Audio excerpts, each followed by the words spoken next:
You're listening to the Learn English Through Football podcast.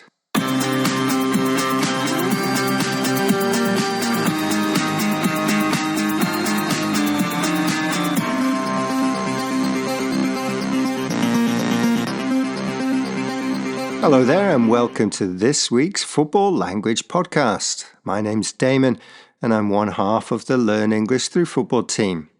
The other member of the team is Damien, who is in a cold and wet London. In Tokyo, it's cold and sunny, so no rain, but very chilly winds.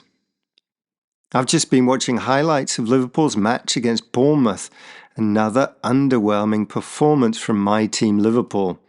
Also, like Damien, I watched the dramatic AFCON final between Morocco and Senegal last weekend. Congratulations to Senegal on their dramatic win.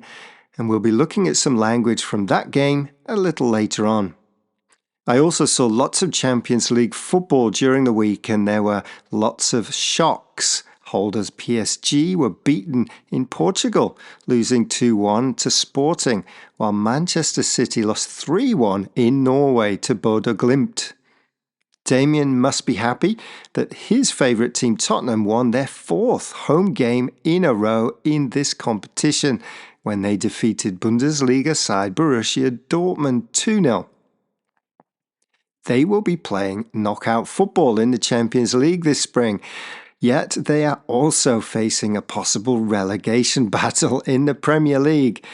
Liverpool are also doing well in the Champions League, a comfortable 3-0 away win at Marseille midweek, but they can't buy a win in the Premier League. Hello, my name's John. I'm from Hull. I'm a Hull City fan. You're listening to languagecaster.com. Yes, that message was from a fan of Hull City. And yes, you are listening to the Learn English Through Football podcast. Okay, what football language have we got on today's show?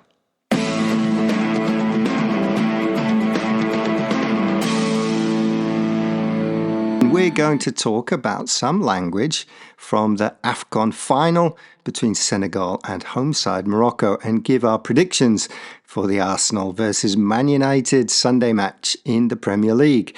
But before that, here is another stinger message. We've already had one from a Hull City fan, but do you know what language the next one is in? We will have several of these throughout the show. How many languages can you get correct? We'll have the answers at the end of the show. Namaste, मेरा नाम है राघव और आप अभी सुन रहे हो languagecaster.com. Next up, football language. Right, over the past couple of weeks, we have been looking at some of the language from the 2025 AFCON tournament, including the phrase, rode their luck.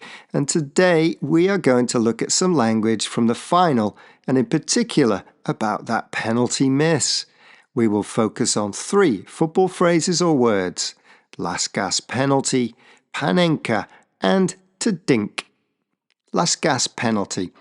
In the AFCON final, Morocco, the hosts, were awarded a last gasp penalty.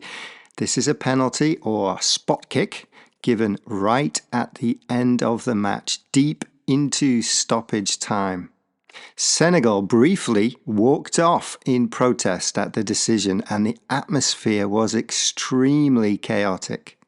When play finally resumed, Brahim Diaz, Morocco's top scorer in the tournament, had the chance to win the trophy with the very last kick of normal time. Du lyssnar på languagecaster.com. Panenka. And this brings us to our next phrase. Diaz's weakly attempted panenka. A panenka is a soft, chipped penalty designed to fool the keeper, and it is named after the player Antonin Panenka. He used this technique in the 1976 European Championship final to win the match for Czechoslovakia. However, a panenka only works if the keeper dives. Under huge pressure and after a long delay, Diaz's attempt lacked height and power, making it an easy catch for the goalkeeper Mendy. This is a description from Sky Sport. Diaz, who was the tournament's leading scorer with 5 goals, saw his weakly attempted Panenka penalty saved by goalkeeper Edouard Mendy as Morocco spurned the chance of a first continental title in 50 years. To dink. Another way to describe Diaz's attempt is to say he dinked it down the middle. A dink is a delicate, soft chip of the ball. Diaz's Panenka or dink down the middle failed. The game went into extra time and Senegal ran out 1-0 winners. Here is the BBC describing the moment. The Real Madrid forward slowed as he approached the ball and dinked the ball down the middle, but goalkeeper Edouard Mendy didn't move, comfortably caught it, and the game went to extra time with Senegal emerging victorious. Ikaw ay nakikinig sa languagecaster.com. Okay, time to move on to our predictions for this week, and we're looking at Arsenal, league leaders, against Manchester United.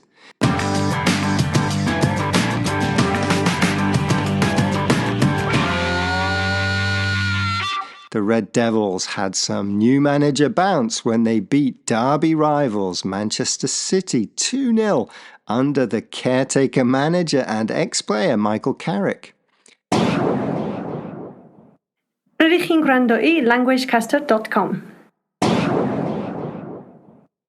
Damien thinks that league leaders Arsenal should have enough for Manchester United, despite the Red Devils' new manager and wonderful victory over their Manchester rivals last weekend. He reckons Arsenal will win this 2-0. Well, I think this could be a pretty good game for the neutral, and I can see a 2-2 draw. I've got a feeling that Arsenal will get a bit nervous the closer they get to the end of the season, and Manchester United might be able to take advantage of that. Listener, what do you think? An easy win for Arsenal, an exciting draw, or something else? شما دارید گوش میدید به languagecaster.com.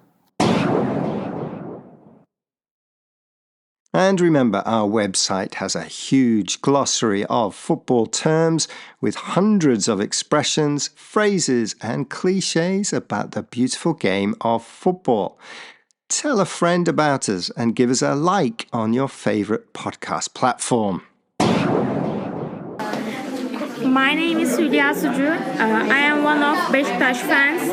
You will listen to languagecaster.com.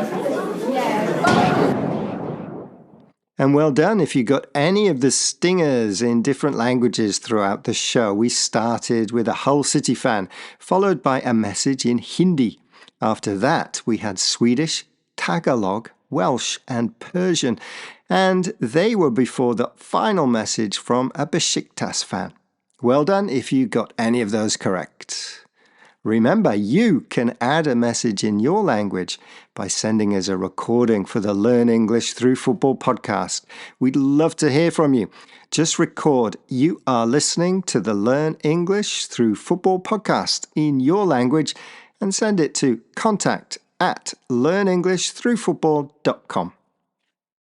Right, let us know if you hear or see any of the phrases or words that we've talked about on this week's show. How might you say them in another language that you know? Enjoy all the football. Ta-ra!